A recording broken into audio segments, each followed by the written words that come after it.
student of the famous Rabbi Menachem Mendel of Kutzka asked his teacher, "How is it that I can be good?" His teacher responded to him, "That's easy. All you got to do is to want to be good." Well, the student looked at Menachem Mendel of Kutzka and he said to him, What are you talking about? Everybody wants to be good." And the teacher said, except the ones who already think that they are good. One of the points of the High Holy Days is to kind of awaken our souls and to make us realize that as much as we think that we've achieved goodness, compassion, love in our lives, there's still a way to go. To be Jewish is to never be complacent.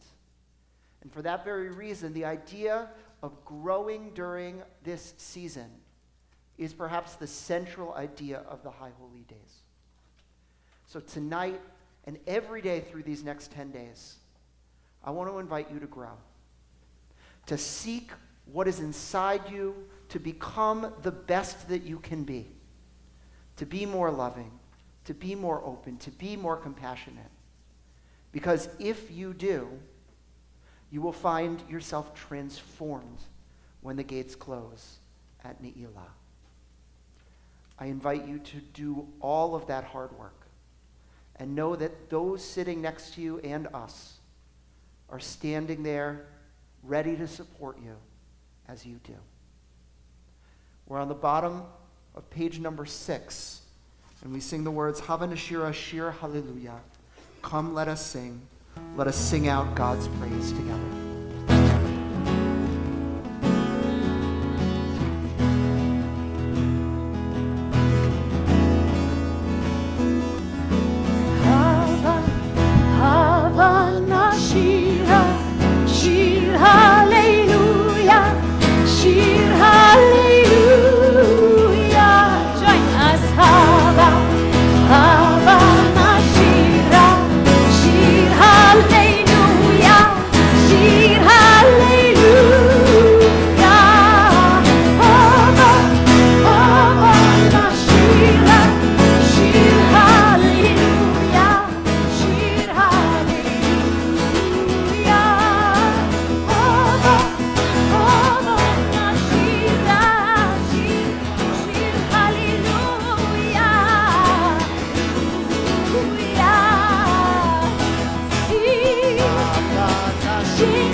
Turn to page 11 as we prepare to light our Yom Tov candles.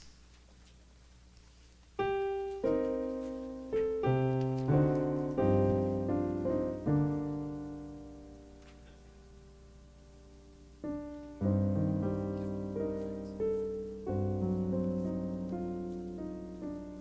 first mitzvah in the Torah is let there be light. So we are commended. So, in everything you do, have a menorah, a bringer of light. Live with honor, act with integrity, do your work with passion, and the radiance of your deeds will live after you. May our ideals burn bright, forever unextinguished, and may we live our lives like the flames we kindle, always stretching upward, thriving for the good, reaching for you.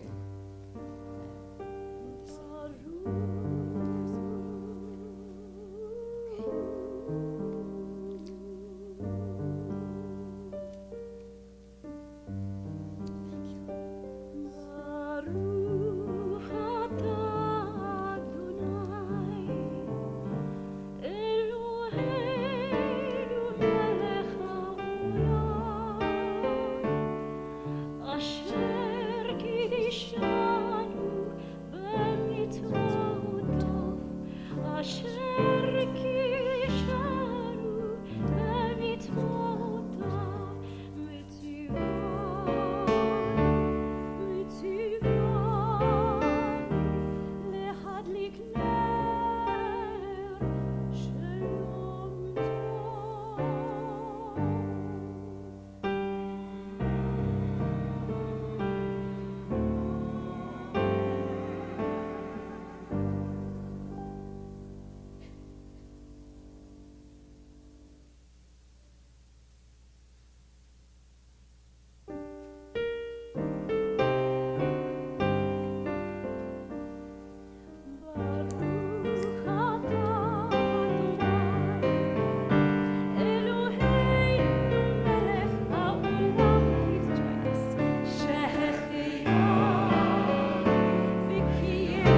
moment, we're going to turn to page 15.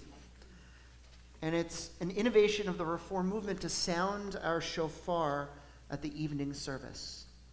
The idea is that hearing the shofar is supposed to be a kind of alarm clock for your soul.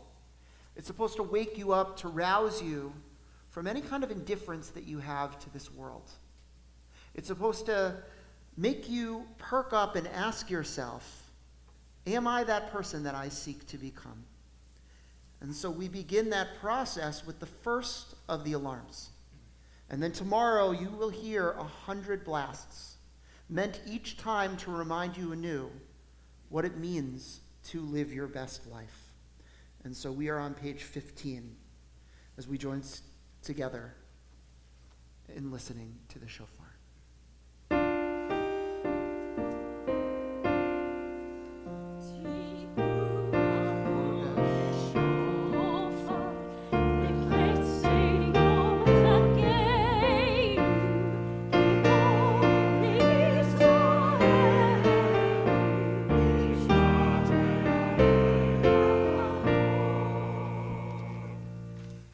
The new moon, at the full moon, for our feast day, sound the shofar.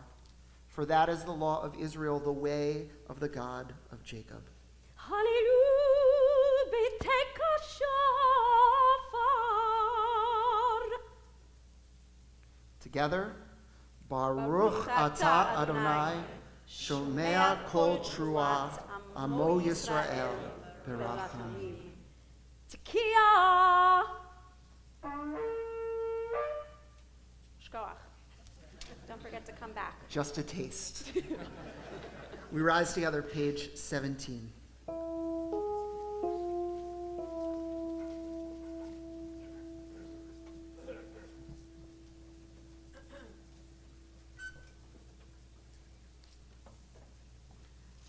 And I want to call up Rachel and Matt Pogi to open our ark.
Continue in silent meditation on page 16.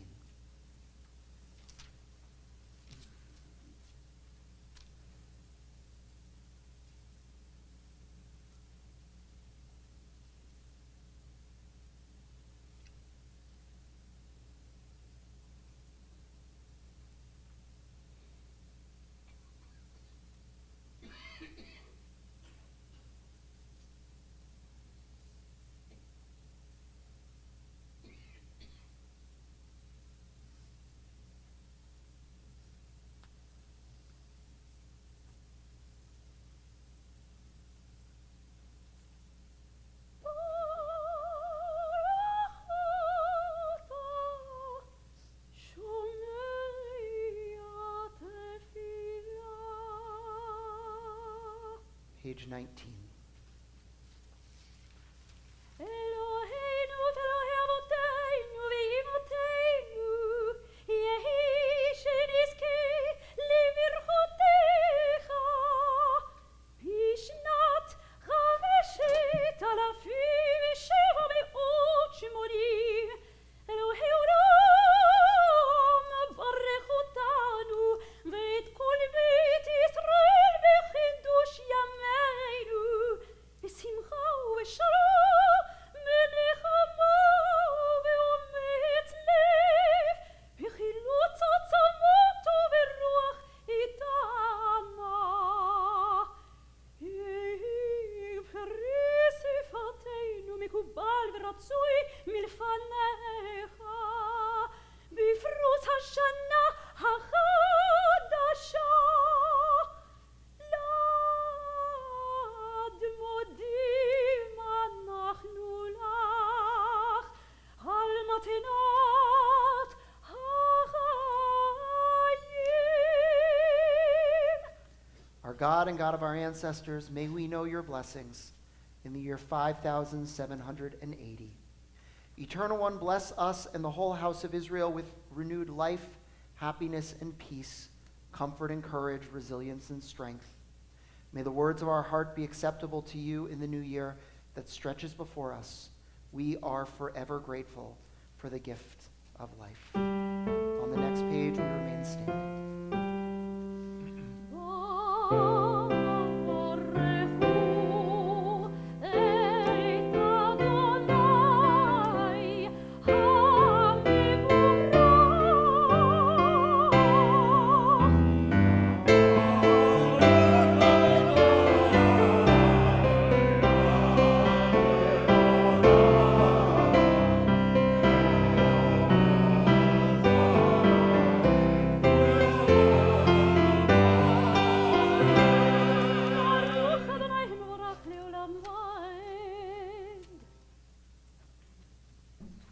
Please be seated.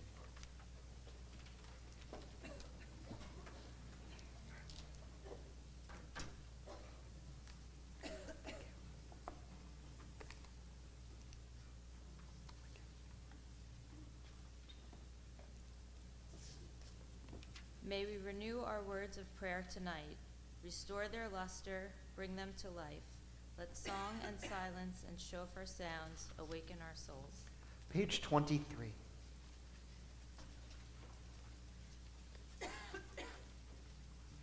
We recite together. Bless Adonai, who spins day into dusk. With wisdom watch the dawning gates open. With understanding let time and seasons come and go. With awe perceive the stars in lawful orbit. Morning dawns, evening darkens, darkness and light yielding one to the other, yet each distinguished and unique.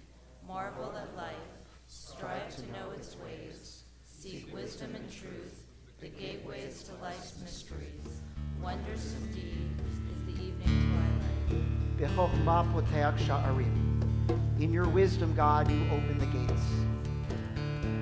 Each night we are told, and each day, the world moves through an order, that science itself is an act of faith. And so, as we recall the kind of wonder of the cycle of nature, we chant this ancient melody, or really, we chant these ancient words in a modern melody. That's such an ancient melody. As a way to kind of recall the beauty of what it means for the world to move in cycles. You know it. בחוכמה, פותח בחוכמה, פותח בחוכמה, פותח שערים. בחוכמה, פותח בחוכמה, פותח בחוכמה, פותח שערים. Before the wind I weep, before the sun I faint. I lose my strength, I lose my strength. Together. בחוכמה, פותח בחוכמה, פותח בחוכמה, פותח שערים. בחוכמה,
Adonai, Ha'ma'ariv Ha'Navi.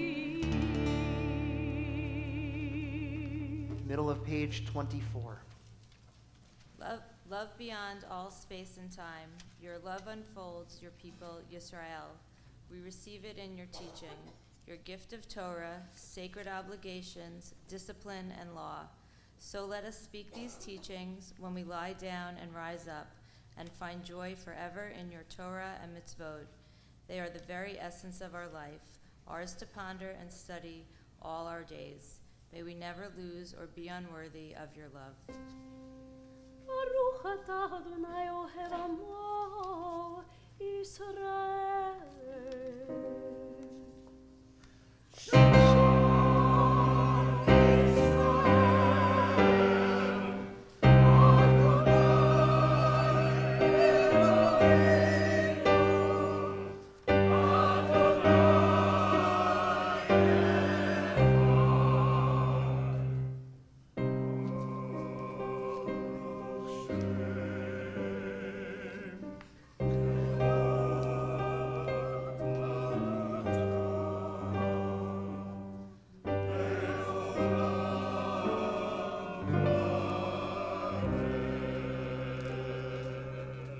Page 28. ואהבת את אדוני אלוהיך בכל לבבך ובכל נפשך ובכל מאודך. והיו הדברים האלה אשר אנוכי מצווך היום על לבבך ושיננתם לבניך ודיברת בם בשבתך ובביתך ובלכתך בדרך ושוכבך ובקומך וקשרתם לאות על ידיך והיו לטוטפות עיניך וכתבתם על מזוזות ביתך ובשעריך למען תזכרו ועשיתם את כל מצוותיי והייתם קדושים לאלוהיכם. אני אדוני אלוהיכם אשר הוצאתי אתכם מארץ מצרים להיות לכם אלוהים. אני אדוני אלוהיכם. We turn together to page 33. We continue responsively. To break the bonds of anger, to be generous of heart. Together, to break the bonds of shame, to live with self-respect. To break the bonds of envy, to serve one another in joy. To break the bonds of boredom, to be attentive to all God's gifts. To break the bonds of fear, to live with courage and strength. To untie the knots of betrayal, to live with fullness of being. To break the bonds of loneliness, to receive a hand of hope. To break the bonds of self-centeredness, to extend a hand of help. Released from the darkness, our people found their freedom at the sea. And we pray for liberation at the dawning. Page 34.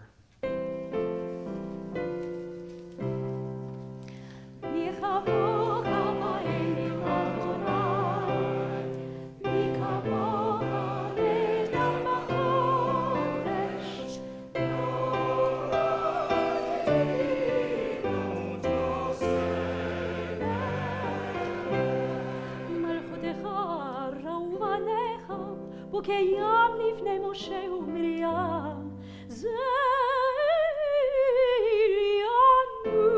ואמרו אדוני עמו לעולם נאמר כי פדה אדוני את יעקב וגאלו מיד חזק ממנו ברוך אתה אדוני גאל Israel. Page 37. Darkness settles slowly across the horizon. The new year rises before us, its fragile moon awaiting our embrace.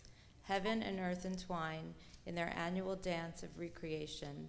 A fissure appears in the firmament tonight, an entranceway into new beginnings. Out beyond the swales, the sea expands and contracts, keeping time to the thrumming of the universe.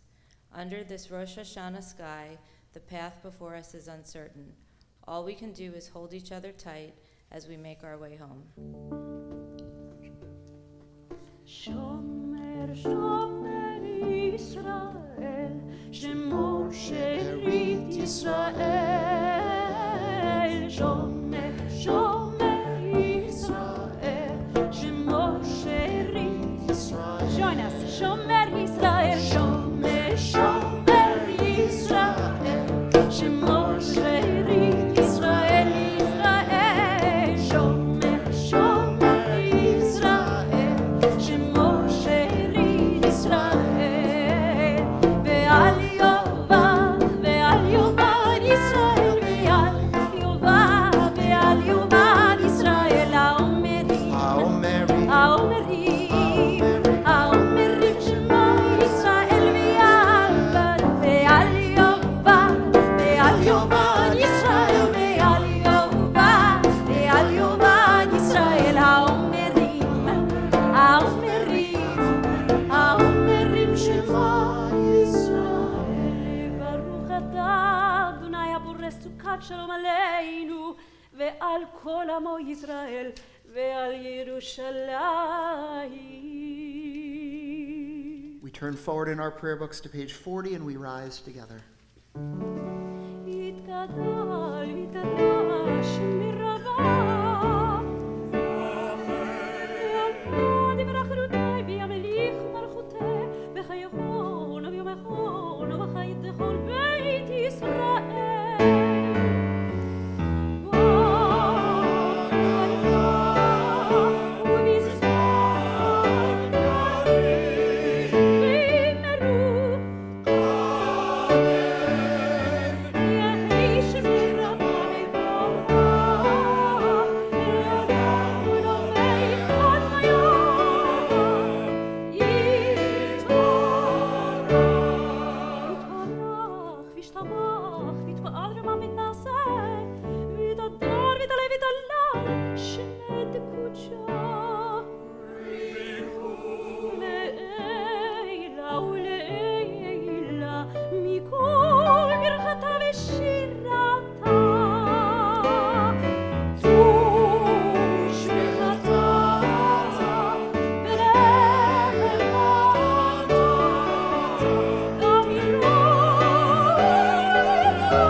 מושיע ומגן, ברוך אתה אדוני, מגן אברהם בעזרת שרה.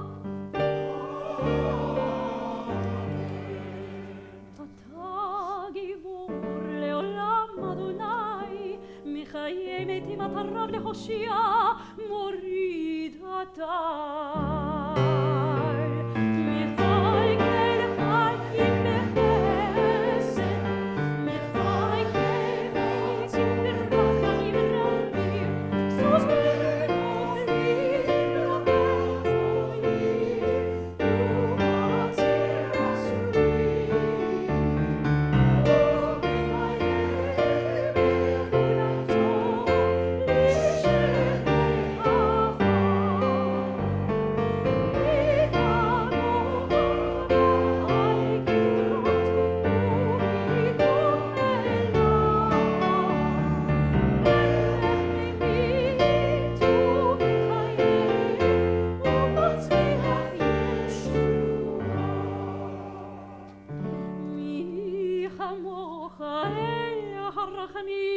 זוכר יצוריו לחיים ברחמים, ונאמן אתה להחיות מתים, ברוך אתה אדוני מחיי המתים.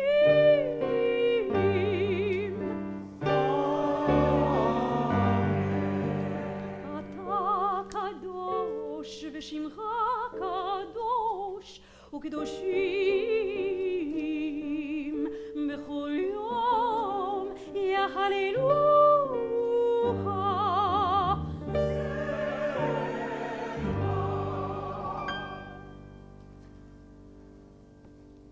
One of the more theologically challenging parts of our worship tell us that we are small in the midst of God who is very vast. And this idea of us being creatures or subjects or whatever those metaphors are that the High Holy Days throw at us can often be difficult. I often tell people that rather than look at it as outdated metaphors that don't work for them, we each have had moments where we've looked at something very big and felt very insignificant. Maybe it's on top of a mountain, maybe it's an open sky. Maybe it's standing in a vast crowd and seeing that you are just one person. That feeling of transcendence mixed with insignificance is itself one of the most profound religious experiences that we can have. And it is that feeling that our tradition attempts to recreate in the words that it uses. And so we're about to move into a series of prayers that take that feeling and put that into words. And we will together sing the words uvechen, which itself means and therefore. Because part of being a religious individual is looking at the world, making meaning out of it, and saying, therefore, this itself can be a religious moment. Page 49.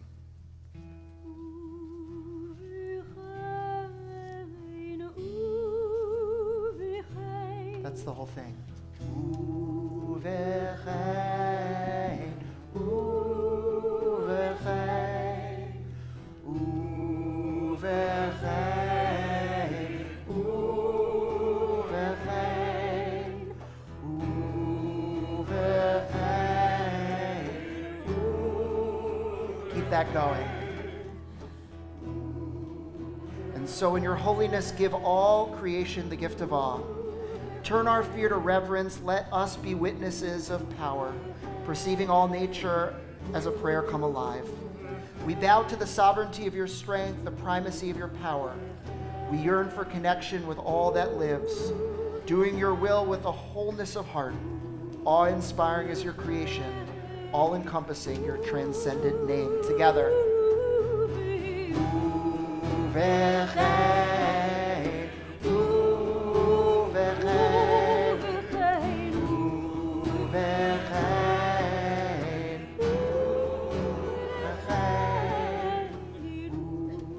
So in your holiness, give your people the gift of honor.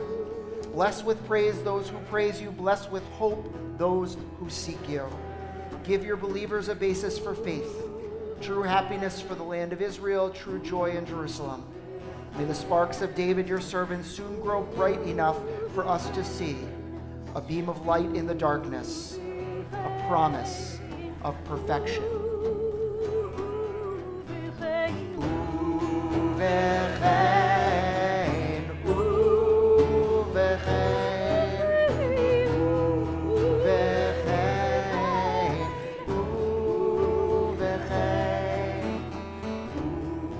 And so in your holiness, give the righteous the gift of a vision bright with joy, a world where evil has no voice, and the rule of benevolence fades like wisps of smoke.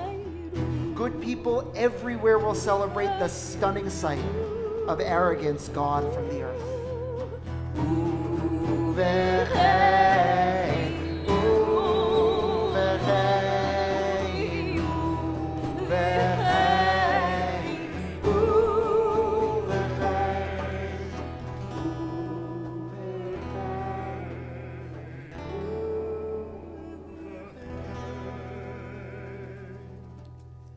Page 52. You and you alone, Adonai, will reign over creation upon Mount Zion, home of your presence, and in Jerusalem, a city set apart by you. As the psalmist believed, Adonai will reign eternally, your God Zion, for all generations. Hallelujah.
Continue with our personal prayers through page 70, either the traditional words on the page or whatever words are in your heart. And when you're finished, you can be seated.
Turn to page 72.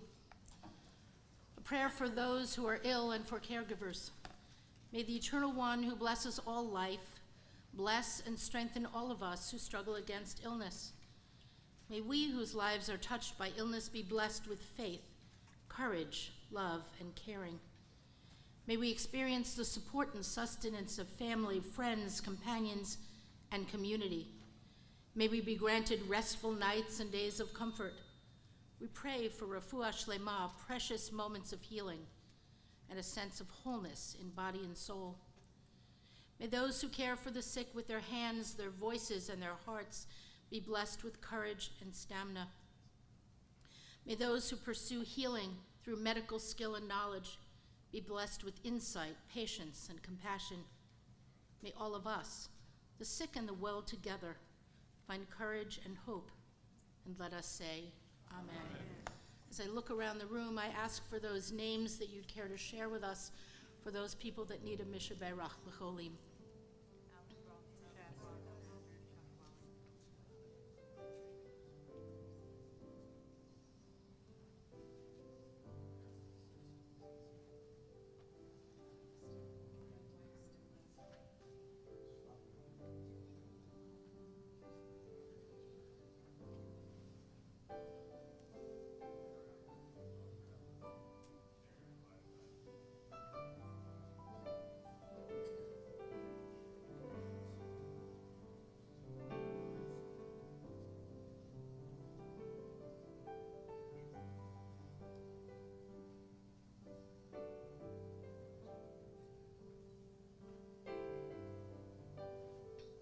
Please join me on page 73.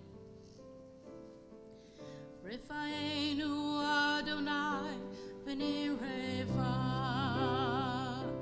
Hoshienu v'nivashea, El karov l'chol karav, Al karov l'reyav, Isho.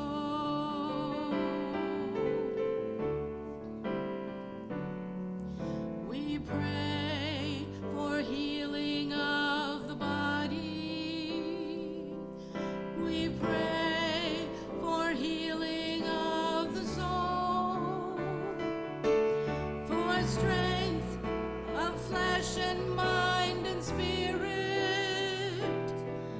We pray to once again be whole.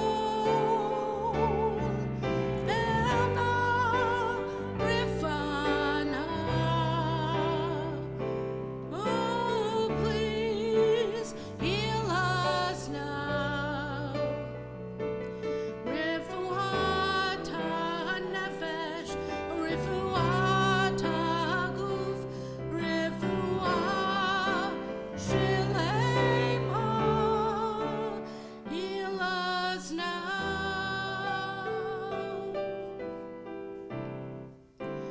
Heal us now.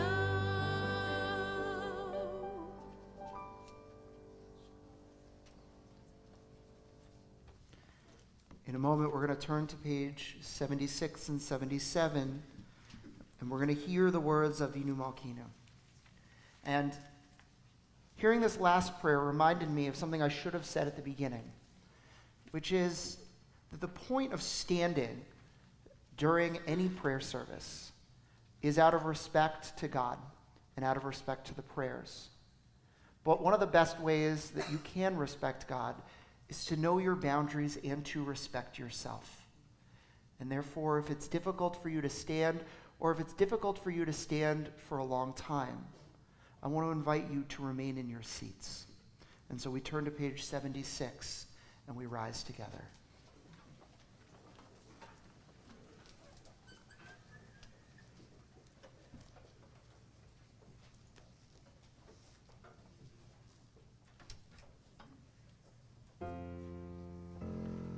Avinu Malkeinu, Shema Koleinu.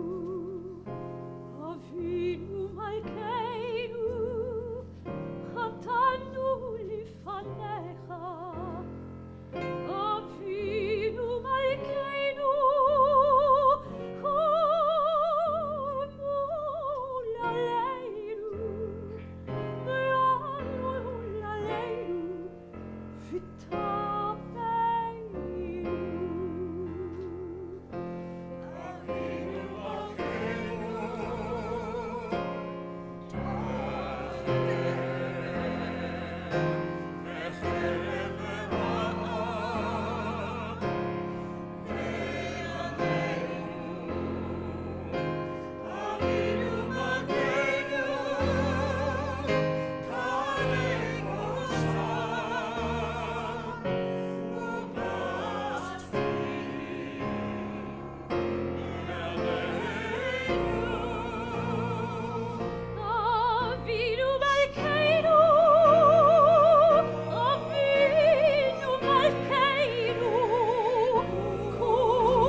Together, Avinu Malkeinu, almighty and merciful, you alone are our sovereign.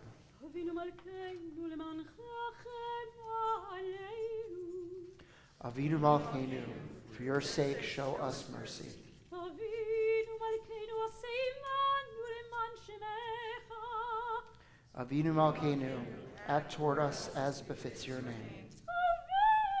אבינו שלח רפואה שלמה לחולי ימיך. Avinu Malkeinu, bring healing and wholeness to the ill among us. אבינו מלכנו קרא ווקר גזר דיננו. Avinu Malkeinu, allay the harshness of the decree against us.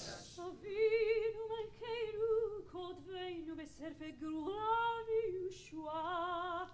Avinu Malkeinu, inscribe us in the book of redemption.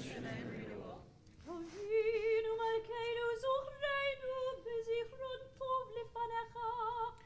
Avinu Malkeinu, remember our goodness and call it to mind. אבינו מלכנו עשה למענך והושיענו. Avinu Malkeinu, act for your sake and save us. אבינו מלכנו שמע קולנו. Avinu Malkeinu, almighty and merciful, hear our voice. אבינו מלכנו חטאנו לפניך.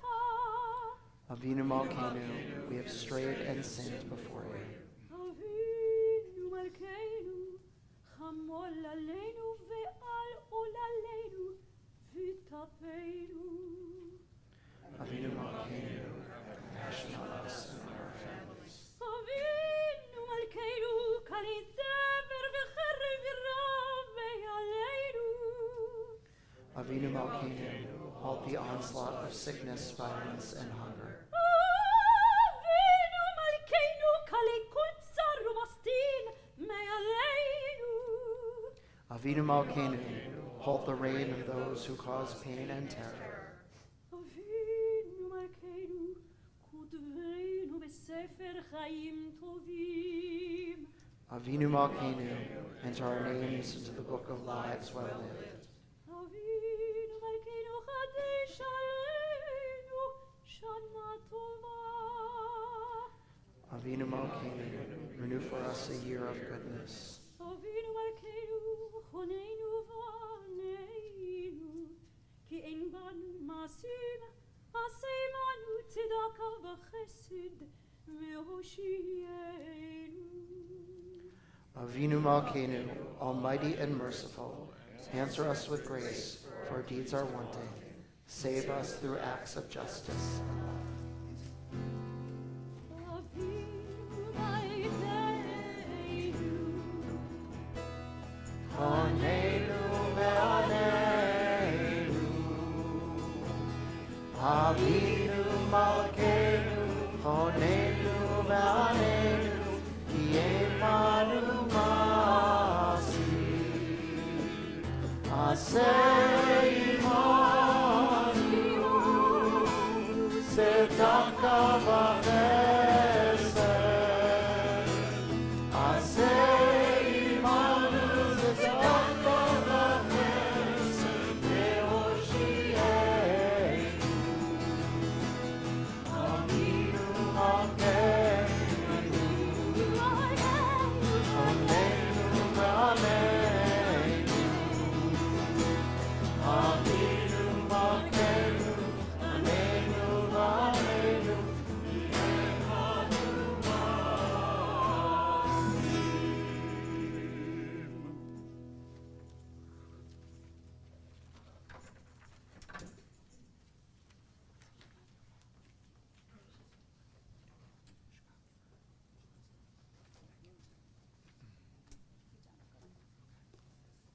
Please be seated.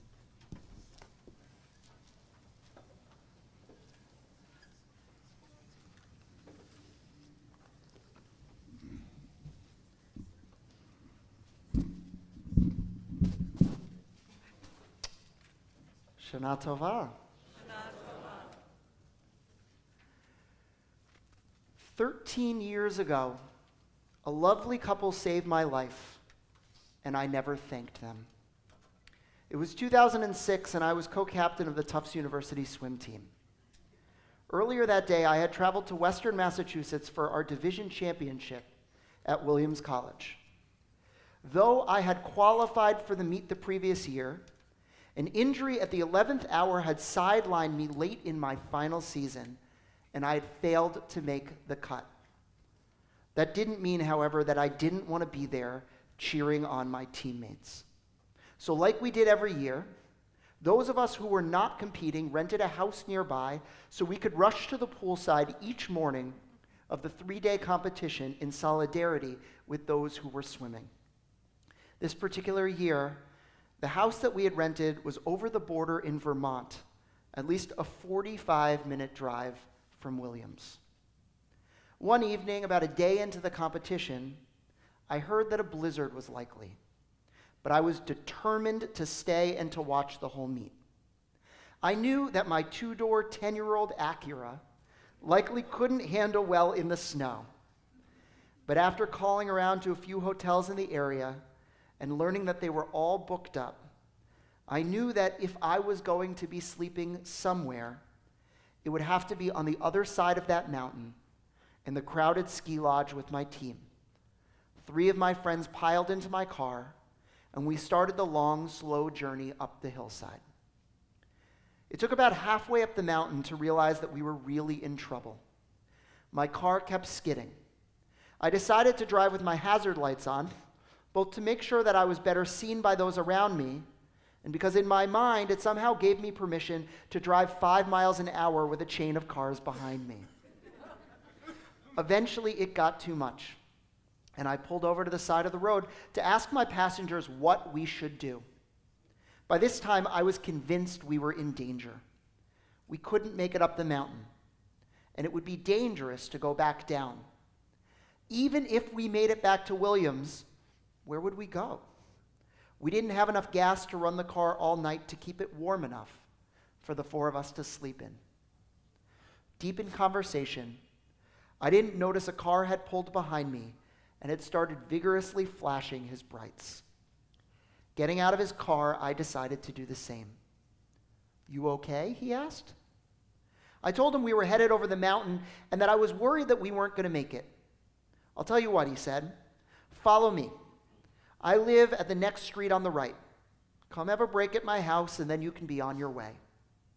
Maybe because we were smart, or maybe because we were stupid, we trusted him.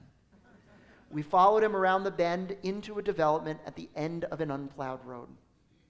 When we got to his house, his wife greeted us, made us tea, and demanded that we stay the night. She showed us pictures of her kids, both of which were also in college. In hindsight, I realized this was her effort to explain to us the urgency of her request. It was as if she were saying, "I'm a parent, so do yours a favor and listen to me." And we did. I called my teammates who had rightly left earlier that day for the lodge, and I told them that I wouldn't be coming. And then my friends and I found couches and floor space in her den, and we went to sleep. A little afraid I was now a character in Eli Roth's next horror film in the Hostel franchise, but mostly relieved that I was out of the driver's seat. As the sun rose and I looked out at the foot of snow on the ground, I realized I had somehow dodged a bullet. My car could not have made it further up without skidding off the road. I came to realize that morning that this house marked the boundary point between where civilization seemed to end and the truly rural areas of our trip would begin. If I had continued and there was a problem, I likely would not have had cell phone service. Even at that time, I knew that this couple likely had saved mine and my friends' lives. That morning over breakfast, we thanked them. And then we took down their information on a sheet of paper, and we headed out for our final day of cheering. Walking toward the car, they impressed upon me that we should not be strangers. Driving back to Williamstown, the 4 of us brainstormed ways to thank them. Would flowers be enough? Maybe a donation in their name. No matter what, a thoughtful note was in order. What kindness, what risk these strangers took in helping us. but that afternoon I lost the slip of paper with their information. I'm not sure I realized it until I got back to Somerville and I searched frantically through my bags, my car, and my pockets. But it was gone. And so was any chance to adequately thank them for saving our lives. From time to time, I think of them. I can't describe them. I can picture their den, but not their house. I have no idea which route I took up that mountain to even find the town in which they lived. But their openness their day, their willingness to trust us and to help us in our time of need, that has stayed with me. In fact, it shaped me. Yet I have no way to thank them for it. I imagine everyone here has been in a situation like mine. As we live our lives, people will float in and out of them. Some will be permanent fixtures, others will make guest appearances. And in those short interactions, some will do things that will change us for better or worse. As we live, we accumulate a series of unfinished tasks, loose threads left undone by time and circumstance that we have no means to sew. For me, it was a sort of unrealized gratitude. I owe this couple my thanks, but I have no way to deliver it. It's here with me, but I have nothing that I can do with it. Rosh Hashanah is a time to reach out to those in our past and bring closure to unfinished sentiments. It's not just a season to call someone to apologize, though that's very important, but also to praise them and to thank them. This is a season to let out the words and the thoughts that are better seen by others. If this season is about completing the unfinished projects of life, I want to know how we can find closure with those that we might never see again. How can we thank someone who isn't there? Though my story is unique, I imagine many here are thinking of people they wish they could thank. Perhaps it's an old teacher you lost touch with, a mentor who died long ago. Maybe someone saved your life but then faded into the crowd, or a doctor put you on a path to healing, but you don't remember his or her name. For me, as I imagine it might be for you, there's a guilt in the midst of unfinished business that festers. Soon the gratitude that you owe starts feeling less like a gift that you want to give and more like a burden that you are going to carry. Normally it feels meritorious to give thanks, but the longer you hold on to it without sharing it, the more you feel like with that thanks should also come an apology for the sin of ungratefulness, for the sin of thoughtlessness, for taking one's kindness for granted. Our tradition has much to say about the act of giving thanks, called in Hebrew hakarat hatov. Not only are the majority of our prayers about thanking God for the opportunities that we have, things like in the morning thanking God for our bodies working well, the ability to stand firm, even our breath. But there are countless times in our tradition where we observe others doing acts of thanksgiving. Tomorrow, for example, we're going to read about a feast that Abraham puts on after the birth of his son, Isaac. Giving thanks is particularly important because it shapes our character. Gratitude and humility are inextricably linked. Only if we're able to move our own wants and desires out of the way can we make room to see those things for which we should give thanks. And for this reason, we're taught in our Talmud, quote, "What does a good guest say? How much trouble my host goes through for me. How much meat he has offered. How much wine he's set before me. How many cakes he's brought before me. And all of this trouble he went through for me. But an inconsiderate guest, what does he say? What trouble does my host go through? I've eaten one piece of bread, a single piece of meat. I've had but one cup of wine. All the trouble the host has gone has been only for his family." But while gratitude is a spiritual practice, shaping us and helping us grow more open and appreciative, it often feels incomplete unless we can share it. Thinking about the kindness of a host is important, but telling them what dinner meant to you, that means your gratitude can impact another. So imperfect as it may be, we have to find avenues to let our gratitude out, even if we can't ever share it directly with the person for whom we are grateful. Rabbi Alan Moranis tells the story of a famous violinist who stood before an audience ready to play. No sooner had he begun than he popped a string. Now, he was famous enough that he could have stopped the symphony and took a break and replaced that string. But instead, he decided to play with the 3 remaining. In some cases, he was able to find the notes that he needed on other strings. In other cases, he recomposed parts of the piece in his head to fit with the strings that he had. When he finished, the audience was in awe. They had witnessed true genius. They began applauding wildly, but quickly the violinist signaled for them to stop. You know, he said, sometimes it is the artist's task to find out how much beautiful music you can still make with what you have left. In the remaining time I have, I want to reflect on what beautiful music we can still make with our unrealized gratitude. As religious individuals, the first place that we can put our thanks is toward the cosmos. In the absence of a person to give thanks, we can offer that thanks to God. I've always been struck by teaching about our patriarch Abraham, who famously used to take wayfarers in.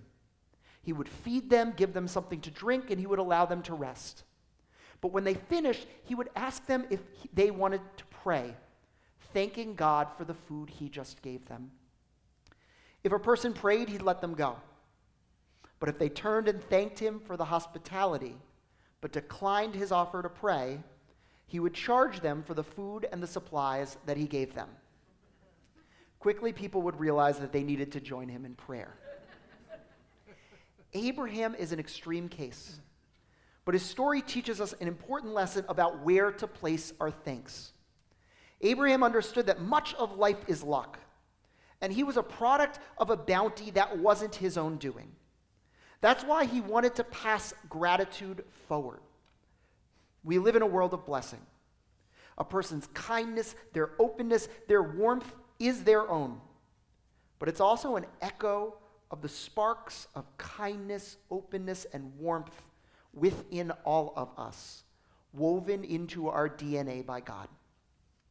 The couple who took me in that night certainly deserves praise. But in the absence of finding them, I can thank the source of all goodness, the creator of all kindness, the progenitor of all love. God provides me a place to put my unrealized gratitude. But God isn't the only answer. Often we can put our thanks to good use in this world. I recently heard a story about Rabbi Yisrael Zev Gussman, the head of Yeshivat Netzach Yisrael, who despite his stature and renown would water the bushes in front of his school every single day. In one instance, when asked why, he told the story of fleeing Vilna during the Holocaust. In one instance, he was almost caught, but for a large growth of bushes that he hid behind. For this reason, seeing bushes reminded him of this past, and as a way to honor these bushes that saved his life, he would water the ones in his midst. Rabbi Gussman's approach teaches us that our unrealized gratitude does have a home. We may not have an avenue to return to the source of our thanks, but we can take the spirit of our appreciation and we can spread it forward. That night, that couple taught me to be more hospitable, more open, and more kind. I find myself from time to time channeling them in my own day-to-day interactions. I may not be able to thank them directly for being good Samaritans in a way. I can show them gratitude every time that I direct a lost tourist or check on someone on the side of the road. I thank them every time I interact with our TNT teens and with every guest who I invite to stay in my house. But even with these steps, I understand that a piece of me still needs to keep searching.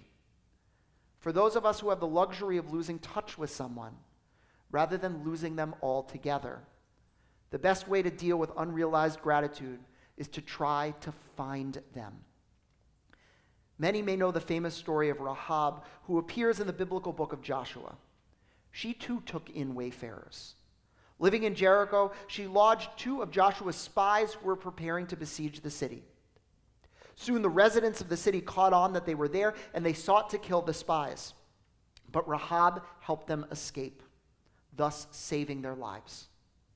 Here the story ends, and Rahab disappears from our narrative. What many may not know is that our ancient rabbis, many years later, imagine that the story continues in a midrash.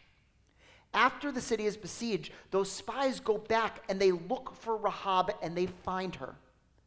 In a fairy tale turn, Rahab ends up joining the Israelites, converting to Judaism, and eventually marrying their leader, Joshua. I bring up this story not because I assume any of this is going to happen to you, but because it shows that there is tremendous power in conveying our gratitude. Old connections can form new connections and renewed friendships, and in Rahab's case, even love. But even if we never find that person, the simple act of searching can be powerful.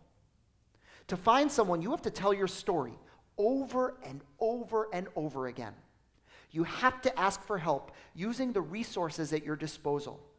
And when we do this, we bring the story of another's kindness and love into the light, and it instructs every single person who hears it about how to act in the world.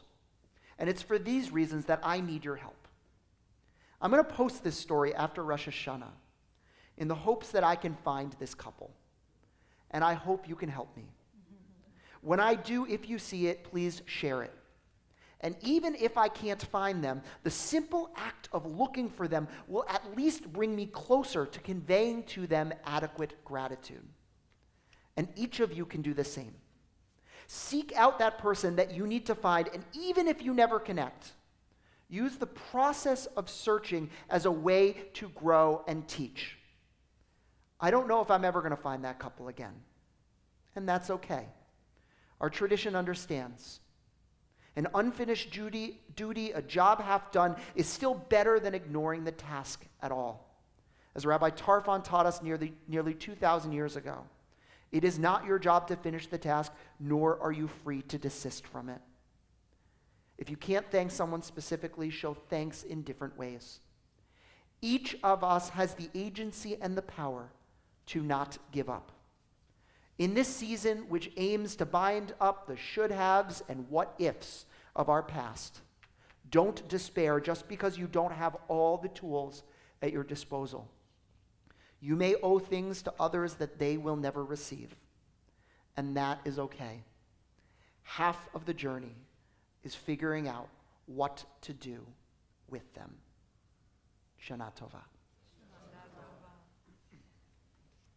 Well, we might not find the people tonight, but we can definitely start with tapping into some praise and sharing it with the source. And we're going to give you more than one vehicle in. Samachti be'omrim li, I was very glad when I realized I could unlock the praise within me and share it and let it keep finding its way forward.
every joyous moment includes a cup of wine, and so I feel like it's only fitting that we turn to page 79 and we join together in our Kiddush.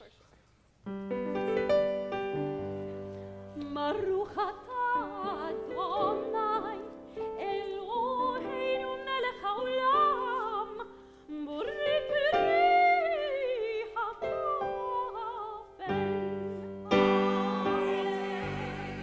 Baruch atah Adonai, Eloheinu melech haolam, asher בחר בנו מכל עם, ורוממנו מכל לשון, וקידשנו במצוותיו.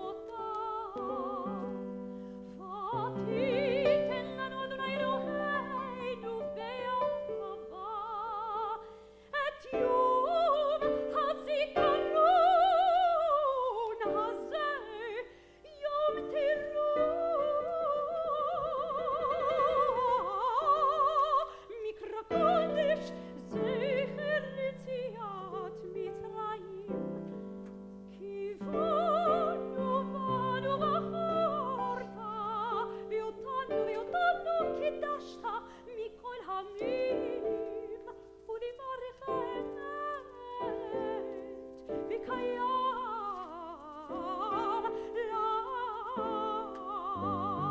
לעד. ברוך אתה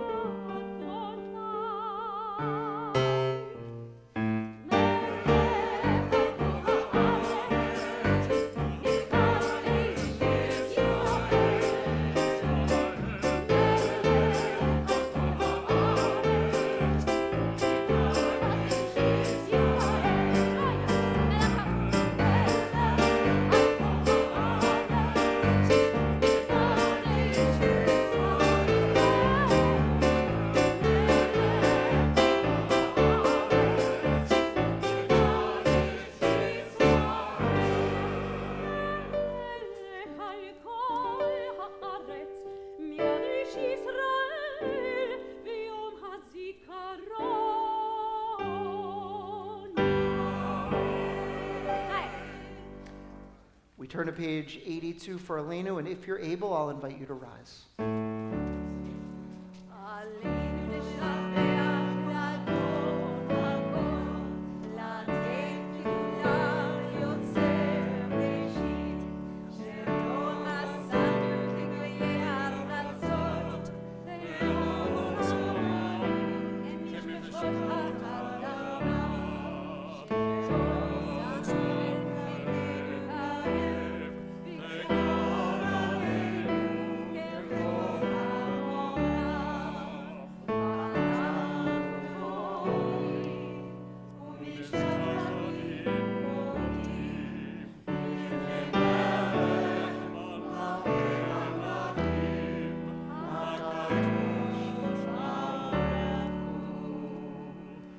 Page 85, please be seated. The time may be distant and the outcome uncertain, for how could suffering endemic to the human condition ever come to an end? Cessation of desire, relinquishing attachment, diminished expectations, all of these might ease the pain of being alive. Or decide instead that you'll continue to dream, hope, remain fiercely attached to bringing a better day, even if the outcome's uncertain and the time is very distant.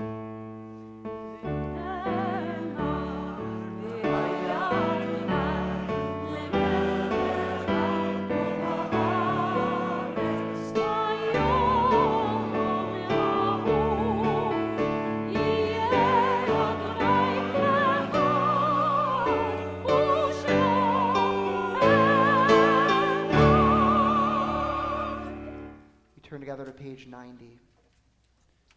The holidays are a time where we realize how acutely we are missing those who are no longer here. We see the empty seats at our table. We see the invitations that we should have received. And we miss them all the more. And so as I call each category of mourning, I'll invite you to rise and share the name of the person for whom you're thinking. If you were in Shiva the first 7 days since losing a loved one, I'll invite you to rise and share their name. If you're in Shloshim the first 30 days since losing a loved one. I'll invite you to rise and share their name.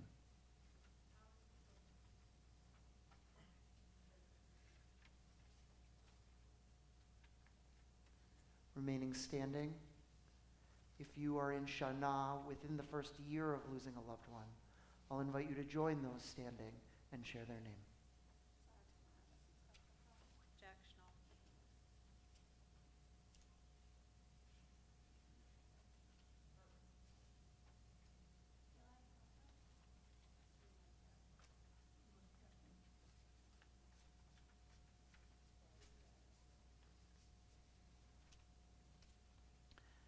And if you're observing a yard site, if this week is the anniversary of a loved one's death, I'll invite you to rise and share their name.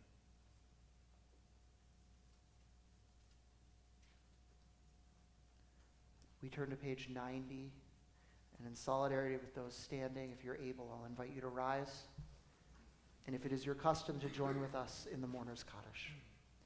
Yitgadal v'yitgadash Shnei Rabbah, v'yamad yivrach v'yoteh v'yamlich malchuteh, v'chai echon v'yom echon, v'chai echol Beit Yisrael, ba'ad Allah u'vizman karev yimru amen. Yehei Shmei Rabbah mevarach le'olam olmei amaya, yirach v'yishtabach v'yipa'ar v'yitkaman v'yitnaseh, v'yitadar v'yitaleh v'yitalal Shmei v'kudashah b'reichu, Leila min kol birchat v'shata v'shirata, tushbechata v'nechemata, damiram v'yama v'imru amen. Yehei shalom rabba min shemaya, v'chaim aleinu ve'el kol Yisrael v'imru amen. Oseh shalom l'mumav, hu ya'aseh shalom, aleinu ve'el kol Yisrael v'imru amen.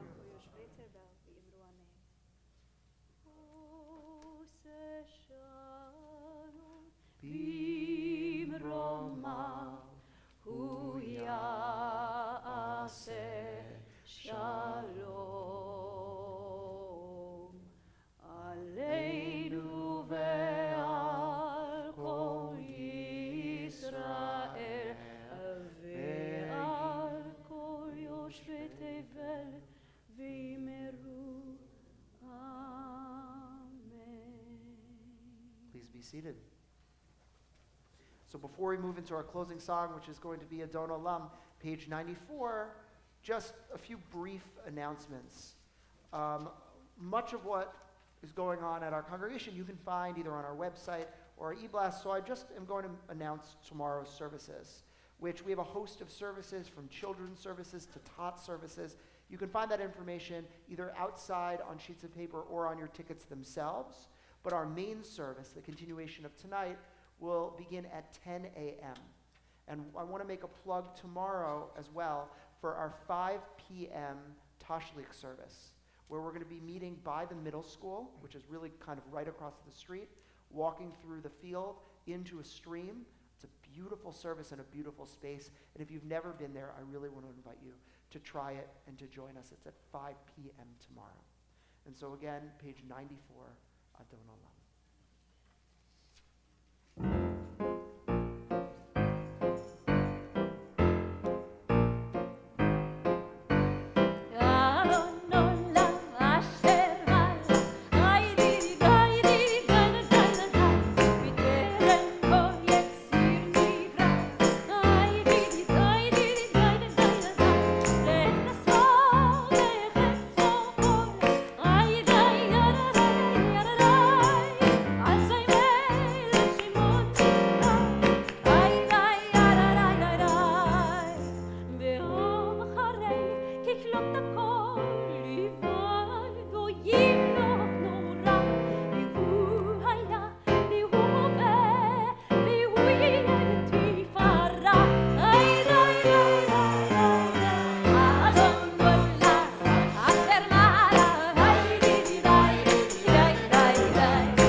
שלי,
Shana Tova. Shana Tova. Happy New Year. Make a point to meet someone new on your way out the door. Shana Tova.